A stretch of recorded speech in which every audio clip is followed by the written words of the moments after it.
नमस्कार श्रोते हो, दीपक रेगे कथाकथन चॅनलवर तुम्हा सगळ्यांचं मनापासून स्वागत. श्रोते हो, आज आपण ऐकणार आहोत एक विज्ञान कथा. ही कथा लिहिली आहे डॉक्टर रंजन गर्गे यांनी आणि कथा मी घेतली आहे त्यांच्या अनुबंध या कथासंग्रहातून. ऐकूयात आजची विज्ञान कथा, राम जन्मला. गेल्या महिन्याभरापासून बर्थ पॉड हॉस्पिटलमध्ये कामाचा ताण चांगलाच वाढला होता. जवळजवळ 150 बर्थ पॉड्स वेगवेगळ्या वेळी बालकांना जन्म देणार होते. गेले 6 महिने कौसल्या श्रेष्ठी या इंटरनॅशनल स्पेस स्टेशन फ्रेंडशिपमध्ये मोहिमेवरच होत्या. अत्यंत साहसी अशा या अंतराळ वीरांगनेनं आपल्या व्यावसायिक कारकिर्दीत हे आगळं वेगळं असं क्षेत्र निवडलेलं होतं. कौसल्या यांनी त्यांच्या गायनेकॉलॉजिस्ट डॉक्टर आर्या यांना आपल्या स्तनपेशी आणि कातडीच्या पेशी फ्रेंडशिप मोहिमेवर निघण्यापूर्वीच देऊन ठेवलेल्या होत्या. क्लोनिंग प्रोसिजरसुद्धा पूर्ण झालेली होती. एका प्लॅस्टिक वजा लवचिक काचेच्या नलिकेत द्रवरूप पोषण द्रव्यांच्या मिश्रणात गर्भ चांगलाच आकार घेत होता. हाच तो बर्थ पॉड. एका स्टँडवरती 5 फूट उंचीवर तो गर्भाशयासारखा भासत होता. कृत्रिम गर्भाशय असते. अगदी गर्भाशयासारख्याच लवचिक आणि मांसल असलेल्या त्याच्या भिंती गर्भाच्या वाढीमुळे फुगलेल्या दिसत होत्या. पारदर्शक काचेमुळे आत काय चाललंय हे बाहेरनं दिसत असलं तरी गर्भाला मात्र आपण गर्भाशयातल्या नैसर्गिक वातावरणासारखं एखाद्या अंधाऱ्या गुहेत आहोत असंच वाटावं अशी एकमार्गी काचेची व्यवस्थासुद्धा केलेली होती. प्रत्येक पॉड हा एकेका ह्युमॅनॉइडच्या देखरेखीखाली होता. हे मानव सदृश अँड्रॉइड्स होते. कौसल्याच्या कातडीच्या पेशींपासनं या अँड्रॉइड्सना कातडीचं आवरण चढवण्यात आलं होतं. या अँड्रॉइडचं नाव होतं सोफिया. हुबेहूब एखादी दाई शोभावी. बघितल्यावर डोळ्यांवर विश्वास बसत नव्हता. दिसायला, वागायला, चालायला केशभूषा अगदी कौसल्यासारखी. जणू सोफियाच्या रूपात प्रत्यक्ष कौसल्याच अवतरली होती. हीच बाळाची देखभाल करणार होती. कॅमेरा BP008 या पॉडवरती केंद्रित करून ठेवला होता जेणेकरून कौसल्या स्पेस स्टेशनमधनं बाळाची प्रगती बघू शकेल. पॉडच्या BP008 या नावाचा अर्थ होता बेबी पॉड 8 क्रमांकाचा आहे. 7वा महिना चालू होता. नेहमीप्रमाणे पॉडची पाहणी करत असताना सोफियाचं लक्ष संगणकाच्या पडद्यावर गेलं आणि एकच गोंधळ उडाला. लाल दिवा लुकलुकत होता. काहीतरी गडबड झालेली होती. संगणकानं गर्भातली विकृती ओळखली होती. डॉक्टर आर्या यांना स्वयंचलित निरोप मिळताच त्या तिथे हजर झाल्या होत्या. Something was abnormal. फिजिकल विकृती तर दिसत नाही आहे. डॉक्टर आर्या अस्वस्थ होत्या. रात्र वैरेची होती. डोक्यात विचारांनी थैमान घातलेलं होतं. रात्रीच्या अंधारात मी आकाशाकडे डोळे लावून बसले होते. ते स्पेस स्टेशन मला सतत खुणावत होतं. बालपणापासूनची मैत्रीण म्हणून मोठ्या विश्वासानं कौसल्याने क्लोनिंग तंत्रानं बाळ होणं शक्य आहे का म्हणून मला विचारणा केली होती. मीच तिला पॉड बेबीचा पर्याय सुचवला होता. गेले 10 वर्षांच्या तुलनेत अलीकडे जोखमीची कामं करणाऱ्या महिला पॉड बेबीचा पर्याय प्राथमिकतेनं निवडायला लागल्या होत्या. अंतराळवीर, हेरगिरी, शोधप्रवासी या क्षेत्रात कारकीर्द करणाऱ्या महिला या पर्यायाकडे मोठ्या प्रमाणात वळायला लागल्या होत्या. कौसल्याची तर गोष्टच वेगळी होती. एका कार अपघातात तिचं गर्भाशय काढून टाकायला लागलं होतं, पण आई होण्याच्या दुर्दम्य इच्छेपोटी तिने क्लोनिंगचा पर्याय निवडला होता. या गर्भाला अस्वाभाविक अशी विचित्र लक्षणं दिसत आहेत. कुठून आली असेल ही विकृती? क्लोनिंग तंत्रातली तुटी म्हणायचं का कौसल्याचं वय? कौसल्याचं वय सुद्धा बरंच झालं होतं. 45 वर्षांची होती ती. वयामुळे तर ही विकृती निर्माण झालेली नसावी. कसं सांगू मी कौशल्येला हे सगळं? नकोच सांगायला. ती तिच्या फ्रेंडशिपमध्ये चाललेल्या संशोधन कार्यापासून विचलित होईल. पण मग मेडिकल आचारसंहितेनुसार आईला असं अंधारात ठेवून तरी कसं चालेल? अशा या दोलायमान परिस्थितीत रात्रभर माझा डोळ्याला डोळा लागला नव्हता. मी चांगलीच अस्वस्थ झाले होते. फ्रेंडशिपमध्ये मोठ्या पडद्यावर कौशल्या नेहमी पॉड बेबीला भेट देत असते. गर्भाची वाढ उत्तम प्रकारे होतीये म्हटल्यावर तिच्या आनंदाला पारावार उरत नव्हता. या अर्भकाचे 100 फोटो तिने समाज माध्यमांवर टाकलेले होते. क्लोनिंगच्या यशानं माझं देखील ऊर भरून आलं होतं. पण आता या विकृतीचा सामना मी कसा करू?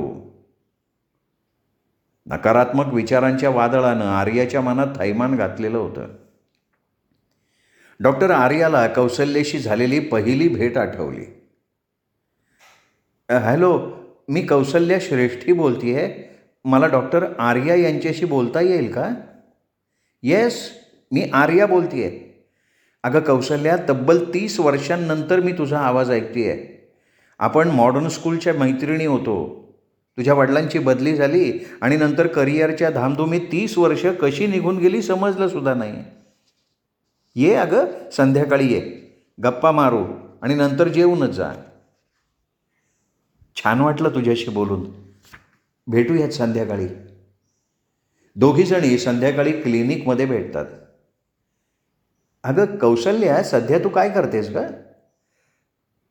मी एक अंतराळशास्त्रज्ञ आहे, ॲस्ट्रोबायोलॉजिस्ट. फ्रेंडशिप या आंतरराष्ट्रीय अंतराळ स्थानकावर मी वेळोवेळी जात असते. गेले म्हणजे 1.5 वर्ष तिथेच असते. आता 15 दिवसात मोहिमेवर निघायचं आहे. ग्रेट, चांगली धाडसी आहेस. बरं मला सांग, कशी आठवण केलीस आज? हे बघ आर्या, मी अविवाहित आहे. 2 वर्षांपूर्वी एका कार अपघातात मला माझं गर्भाशय गमवावं लागलं. पण मला आई व्हायची खूप इच्छा आहे गं. मला एक छानसं बाळ हवं आहे, अगदी माझ्या हाडामासाचं. तुमच्यासारख्या अंतराळवीर, उत्खनन संशोधक, गिर्यारोहक, दर्यावर्दी अशा महिलांना व्यवसाय आणि कुटुंब यांची सांगड घालणं नेहमीच जड जातं. तुझ्या बाबतीत तर तू गर्भाशयसुद्धा गमावून बसली आहेस. अशा परिस्थितीत मला असं वाटतं की बर्थ पॉड हा उत्तम पर्याय आहे. यालाच वुंब आउटसाइड वुमन असंही म्हणतात. म्हणजे नेमकं काय गं? म्हणजे असं की स्त्री बीज किंवा पुरुष बीज हे एखाद्या अनोळखी व्यक्तीकडून दान न घेता तुझ्याच पेशींपासून क्लोनिंग पद्धतीनं एका कृत्रिम गर्भाशयात तुझा गर्भ वाढवला जाईल. या कृत्रिम गर्भाशयाला पॉड असं म्हणतात. पण हे सगळं सुरक्षित असतं ना गं? हे बघ कौशल्या, हे सगळं सुरक्षित असलं तरी गर्भामध्ये विकृती निर्माण होण्याची 1% शक्यता ही तर नैसर्गिक गर्भधारणेत सुद्धा असतेच ना. पण सध्या हे तंत्रज्ञान प्रमाणित पद्धतीनं विकसित करण्यात आलेलं आहे. आर्या, अगं पण हे नेमकं तुम्ही कसं करता हे सांगू शकशील? हे बघ, समजायला तसं किचकट आहे, पण तू विचारलंस म्हणून सांगते. हे बघ, याच्यासाठी तुला तुझ्या स्तनपेशी आणि कातडीच्या पेशी दान कराव्या लागतील. अर्थात तुझी परवानगी असेल तर. यात पहिल्यांदा तुझ्या कातडीच्या पेशीतनं त्याचं केंद्रक काढून टाकलं जातं आणि ती पेशी रिकामी केली जाते. नंतर तुझ्या स्तनपेशीतलं केंद्रक स्तनपेशीतून वेगळं केलं जातं. हे केंद्रक रिकाम्या कातडीच्या पेशीत प्रस्थापित केलं जातं. म्हणजे आता एक हायब्रिड पेशी तयार होते. या हायब्रिड पेशीला एक हलकासा विद्युत धक्का देऊन एका काचेच्या बशीतल्या द्रवात सम्मिलित करण्यात येतं. आता ही नव्यानं तयार झालेली पेशी मूळ गर्भपेशी म्हणून कार्य करते, ज्याला ब्लास्टोसिस्ट असं म्हणतात. हा 10 पेशींचा अत्यंत वेगानं वाढत जाणारा गोळा असतो. एका प्लॅस्टिक वजा लवचिक काचेच्या पसरट पिशवीत द्रवरूप पोषणद्रव्यांच्या मिश्रणात हा गर्भ प्रस्थापित करण्यात येतो. हाच तो बर्थपॉड म्हणजे कृत्रिम गर्भाशय. येस डॉक्टर, म्हणजे स्त्री आणि पुरुष बीजपेशींशिवाय. डॉक्टर, हे सगळं अद्भुत आहे. माझा तुझ्यावर पूर्ण विश्वास आहे. मी तयार आहे. माझ्याकडे फक्त 15 दिवस आहेत डॉक्टर. कधी सुरू करायची आपण प्रोसिजर? ठीक आहे ना. हे बघ, उद्या तुझ्या काही तपासण्या करून घेऊ. सगळं ठीक असेल तर जेनेटिक्स विभागात जाऊन तुला स्तनपेशी आणि कातडीच्या पेशी दान कराव्या लागतील. काही संमतीदर्शक कागदपत्रांवर स्वाक्षऱ्या करायला लागतील. आर्या, मी तुझी खूप आभारी आहे. मी निघते आता. अगं, निघतेस कुठे? चल, जेवण करून जा. आजची सकाळ फारच लगबगीची होती. अनुभवानुसार माझा असा अंदाज होता की गर्भाच्या पेशीची वाढ होत असताना क्लोनमध्ये काहीतरी जनुकीय विकृती उत्पन्न होऊ शकते आणि म्हणून मला आता DNA तंत्रज्ञ डॉक्टर राधा यांच्याशी चर्चा करायला हवी. हॅलो राधा, मी डॉक्टर आर्या बोलतेय. पॉड क्रमांक 8मध्ये काहीतरी विकृती निर्माण झाल्याचे संकेत संगणकानं दिलेत. 11 वाजेपर्यंत आला तर चर्चा करता येईल. आर्याला आता लवकरात लवकर विकृती काय आहे हे जाणून घ्यायची इच्छा झाली होती. डॉक्टर आर्या, मी दुपारी 3 वाजता भेटते. मला प्रत्यक्ष बघावं लागेल आणि मायक्रोस्कोपखाली काही निरीक्षणंसुद्धा करायला लागतील, राधा म्हणाली. डॉक्टर राधा आणि त्यांचे तंत्रज्ञ सूक्ष्मदर्शकाखाली काही चाचण्या करतात. ही डाऊन सिंड्रोम नावाची जनुकीय विकृती आहे. सामान्य परिस्थितीत प्रामुख्यानं पेशींची वाढ होत असताना प्रत्येक पेशीत क्रोमोसोमच्या 23 जोड्या निर्माण होतात, म्हणजे एकूण DNAचे 46 धागे. परंतु या असामान्य परिस्थितीत क्रोमोसोम नंबर 21मध्ये बाधा निर्माण होते. म्हणजे हा क्रोमोसोम 2 धाग्यांच्या ऐवजी 3 धाग्यांचा बनतो. याचाच अर्थ असा की प्रत्येक पेशीत DNAचे 47 धागे आढळून येतात. हा तिसरा धागा क्रोमोसोम नंबर 21ला चिकटू नये म्हणून क्रिस्पर तंत्रज्ञानाच्या साहाय्यानं ही विकृती बरी करता येऊ शकते. आर्याला हे ऐकून खूप हलकं वाटलं. डॉक्टर राधा यांनी त्वरित बाळाची गर्भजल परीक्षा क्रयो इलेक्ट्रॉन मायक्रोस्कोपच्या साहाय्यानं करून क्रोमोसोम 21चा नेमका कुठला भाग बाधित आहे हे स्कॅनरच्या साहाय्यानं निश्चित केलं. येस, लोकेशन मिळाली आहे. क्रोमोसोम क्रमांक 21वरच्या 17 जनुकांची एक मालिका बाधित झाली आहे. क्रोमोसोम क्रमांक 21च्या सिक्वेन्स नकाशात लोकेशन स्पष्ट दिसतं आहे. यासाठी आपल्याला बायोब्रिक्स बँकचे संचालक डॉक्टर निहार यांच्याशी बोलावं लागेल. ते बायो इन्फॉर्मेटिशियन आहेत. डेटा स्कॅन करून डाऊन सिंड्रोम दुरुस्तीसाठी लागणारी बायोब्रिक्स उपलब्ध आहेत का नाही हे ते सांगू शकतील. राधानं विकृती नेमकी शोधून काढलेली होती. आर्याची उत्सुकता आता शिगेला पोचली होती. ती म्हणाली, हे बायोब्रिक्स तंत्रज्ञान म्हणजे काय? बाधित झालेल्या जिनोम सिक्वेन्सची प्रमाणित केलेली सशक्त प्रत म्हणजे बायोब्रिक्स. विविध रोगांनी, उदाहरणार्थ कॅन्सर, स्नायू शिथिलीकरण, स्मृतिभ्रंश, मधुमेह यांनी बाधित झालेल्या जिनोम सिक्वेन्सच्या सशक्त प्रती या बँकेत जतन करून ठेवलेल्या असतात. बाधित भाग काढून टाकून बायोब्रिक्सचं आपल्याला क्रोमोसोम क्रमांक 21वरती रोपण करावं लागेल. राधानं नेमक्या शब्दात आर्याची शंका दूर केली. ओके, मी आता डॉक्टर निहार यांच्याशी बोलते, असं म्हणून राधाने निहारला फोन लावला. हॅलो, मी डॉक्टर राधा बोलतेय. येस डॉक्टर निहार बोलतोय, बायोब्रिक्स बँकमधनं. डाऊन सिंड्रोमची केस आहे. क्रोमोसोम क्रमांक 21वरती 17 जनुकांची मालिका बाधित झाली आहे. मी DNA सिक्वेन्स नकाशा पाठवते. हा बाधित तुकडा बदलण्यासाठी बायोब्रिक्स उपलब्ध आहे का? मी ते डेटा बघून सांगतो, असं म्हणून डॉक्टर निहार पाठवलेला DNA सिक्वेन्स नकाशा बारकाईनं तपासतात. 30 मिनिटांनी राधाला फोन करतात. येस मॅडम, या जिनोम सिक्वेन्सचा तंतोतंत बायोब्रिक्स तयार करायला कमीत कमी 7 दिवस लागतील. साचा तयार आहे, फ्रेम तयार करायला लागेल. क्रिस्पर तंत्रज्ञानानं ती फ्रेम बदलावी लागेल, पण यात फक्त 50% यशाची खात्री देता येते. ठीक आहे, तुम्ही प्रोसिजर सुरू करा. Yes madam, I know the emergency. मी 2 तासात काही इतर चाचण्यांसाठी बर्थपॉड हॉस्पिटलमध्ये पोचतोच आहे. डॉक्टर निहार त्यांच्या सहकाऱ्यांबरोबर हॉस्पिटलमध्ये दाखल झाले होते. डॉक्टर, आपण नेमकं काय करणार आहात? आर्या यांचा जेनेटिक्स हा विषय नसल्यामुळे डॉक्टर निहार यांना त्यांनी विचारलं. आता असं बघा, बायोब्रिक्स म्हणजे विशिष्ट सशक्त जनुकांचा तयार संच. या जनुकांच्या सशक्त अशा तयार सिक्वेन्सचं बाधित भागावर रोपण करायला लागणार आहे. हे रोपण करत असताना 3 जनुकीय तुकडे सलाईनच्या माध्यमातनं नाळेच्या मार्फत गर्भात सोडावे लागतात. एक तुकडा बाधित भाग शोधून काढायचं काम करतो.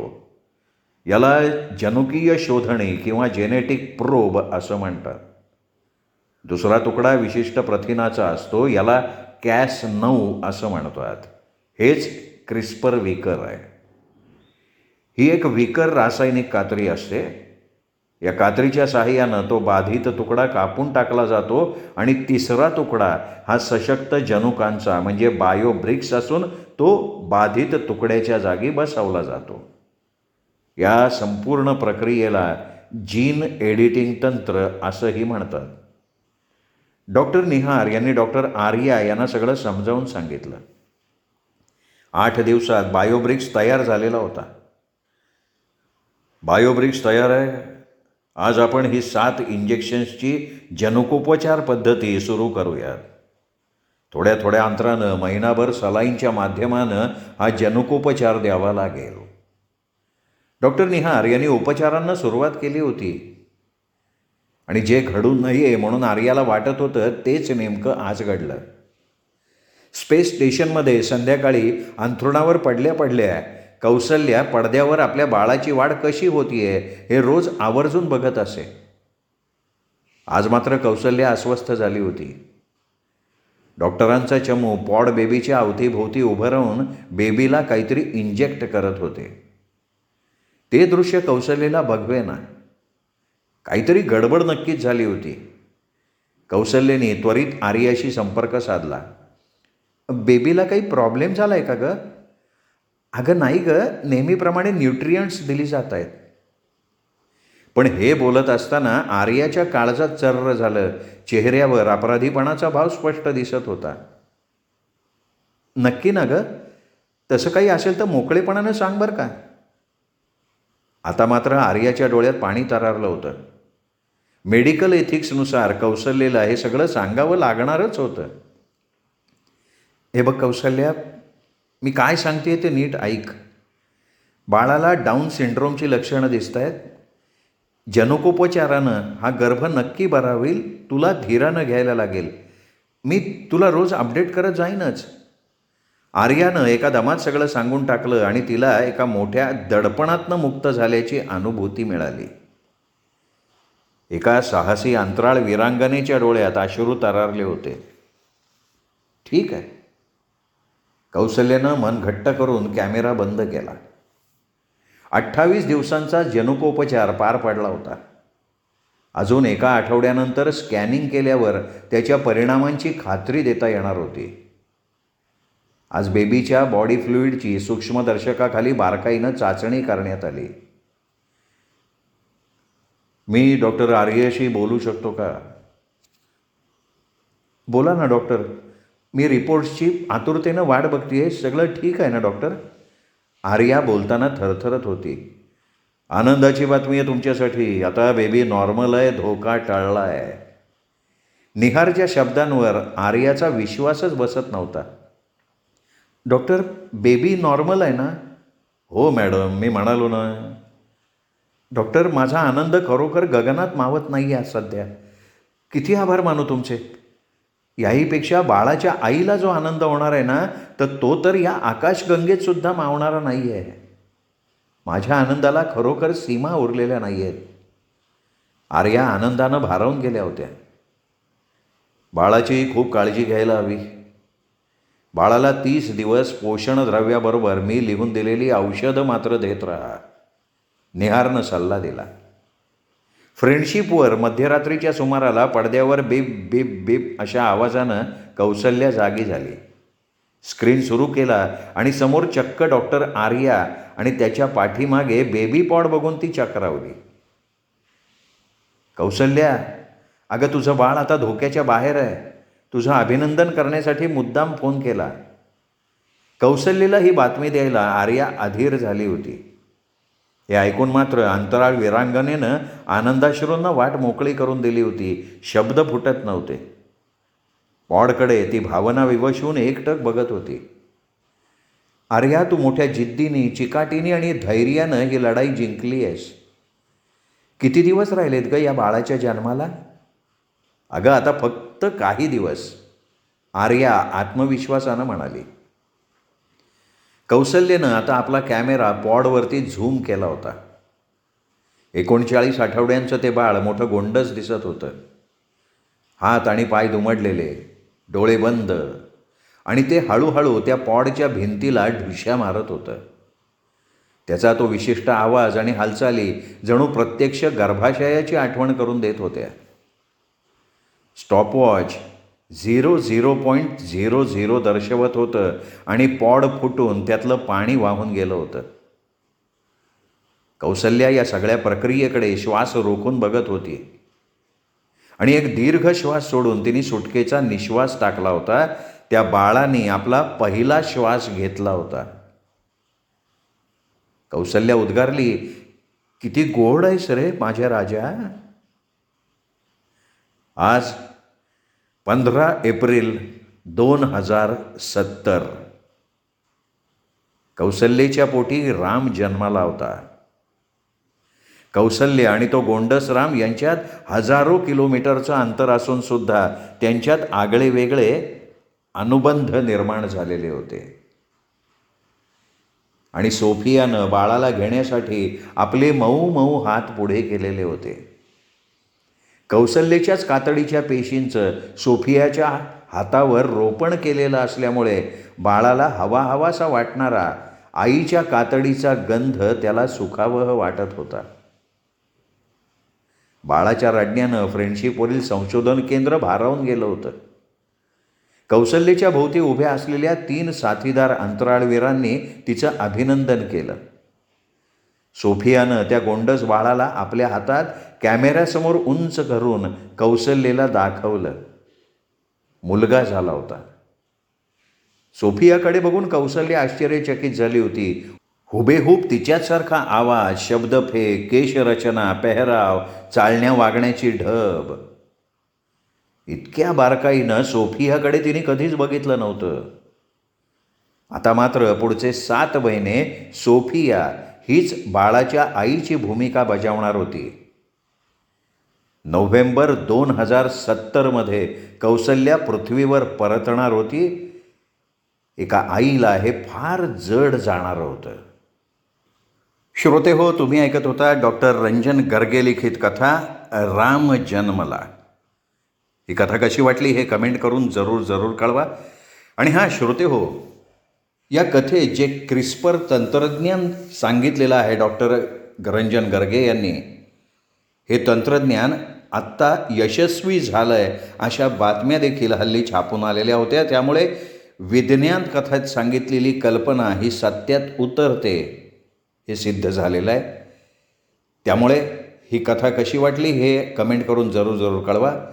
ही कथा आपल्या विज्ञान कथाप्रेमी मित्रपरिवारात शेअर करा.